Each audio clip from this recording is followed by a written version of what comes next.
December 18th, 1944. Somewhere in the Ardennes. My beloved Eleanor, the snow has a way of making everything look innocent. If a man did not know better, he might believe this forest untouched by anything cruel. The trees stand tall and patient, their branches heavy with white.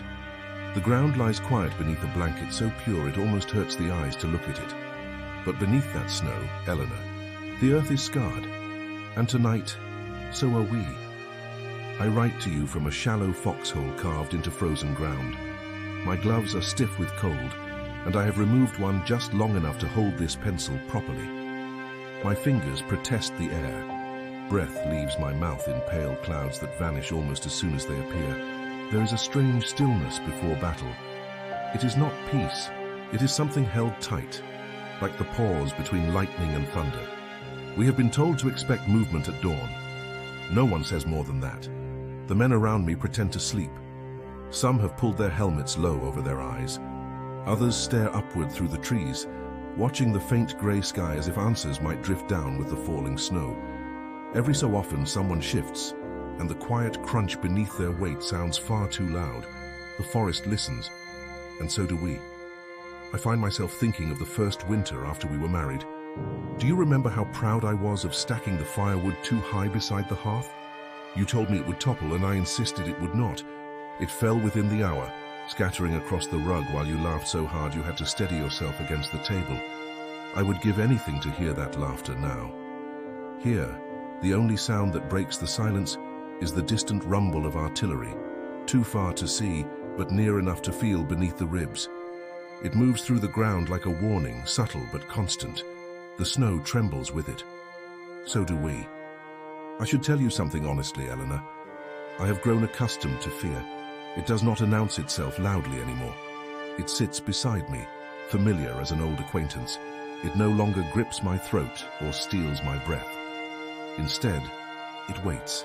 It watches. It reminds me that I am still alive. There is a man to my left named Harper. He is older than most of us, with streaks of grey at his temples. Earlier tonight, he took from his pocket a photograph so worn its edges have softened like cloth. He did not show it to anyone. He simply looked at it for a long while before placing it back inside his coat. We all carry something. A photograph, a letter, a memory we refuse to surrender. The snow has begun falling again, soft and steady. It settles on our shoulders, on the barrels of rifles, on the rough fabric of our coats. It gathers without judgment. It covers everything equally, the living and the dead, the brave and the terrified. There is a kind of mercy in that. Eleanor, when I close my eyes, I do not see this forest. I see the kitchen window at home, fogged at the edges from the warmth inside. I see your hands wrapped around a cup of tea. I see the small crack in the wooden table, where we once argued over something so trivial I cannot even remember what it was. Isn't it strange how the mind clings to the ordinary? Not the grand moments, not the declarations, but the quiet ones. The way your hair would catch in the wool of my coat when I pulled you close. The sound of wind against our house during winter storms. The way we would sit in silence, not because we had nothing to say, but because nothing needed saying. Here silence means something else. It means waiting. The officers moved through our line an hour ago. They spoke softly. Their boots sank deep into the snow, leaving dark impressions behind them. Orders were given in murmurs. Maps unfolded and refolded. Nothing dramatic, nothing theatrical, just inevitability. I do not know what tomorrow will bring, none of us do. There are rumors of heavy resistance, rumors of counterattacks, rumors of things far worse. But rumors are like snowflakes. They fall constantly, and not all of them matter. What matters is this moment. This thin slice of time in which I can still write to you. The cold has crept into my bones now, so my fingers stiffen even as I press them against the paper. The pencil scratches faintly. I wonder if you will notice the uneven lines, the way my handwriting falters in places. Forgive it. The cold is merciless. And yet, in some strange way, it sharpens the mind. I feel everything more intensely here.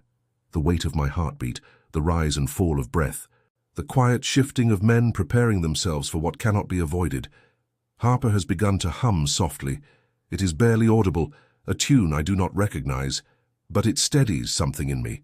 It reminds me that even now, even here, men are capable of gentleness. Eleanor, if tomorrow unfolds as we fear it might, I want you to know something important. I did not come here seeking glory. There is nothing glorious about frozen fingers or empty stomachs. There is nothing romantic about fear shared in the dark. We are not figures carved into monuments. We are men who miss home. If I fall, do not let them turn me into something grander than I was. Remember me as I am in this letter, cold, uncertain, longing for the warmth of your voice. The sky is lightening now, just barely. The snow reflects the faintest blue of early morning. The trees stand like silent witnesses, breath clouds thicker in the air. The forest feels closer somehow, as if leaning inward. Movement passes down the line. Men rise slowly. The quiet shifts. There is a tension so profound it hums beneath the skin. Not chaos, not yet. Just the gathering of it. I tuck your last letter inside my inner pocket. I press it flat against my chest. For a moment I close my eyes, and I remember the feel of your hand resting against mine. If the snow is stained today, if the forest no longer appears innocent by dusk, know that before the first shot was fired, before the first command was shouted, I was thinking of you. I was thinking of warmth, of light, of the way home feels when the door closes behind you and the world remains outside. The wind moves through the trees now, shaking loose fresh snow from their branches. It falls around us in quiet cascades. A signal passes. Harper stops humming. Boots press forward. The forest holds its breath. Eleanor, whatever happens beyond this line of trees, know that love remains untouched by it. Snow may cover the ground, smoke may swallow the sky, but the memory of you, clear, steady, unwavering, remains beyond their reach. If I return, I will return changed. If I do not, let this letter be proof that in the stillness before everything, my last calm thoughts were of you. The first shot echoes somewhere ahead, and the snow begins to fall harder. Yours in every season, Thomas.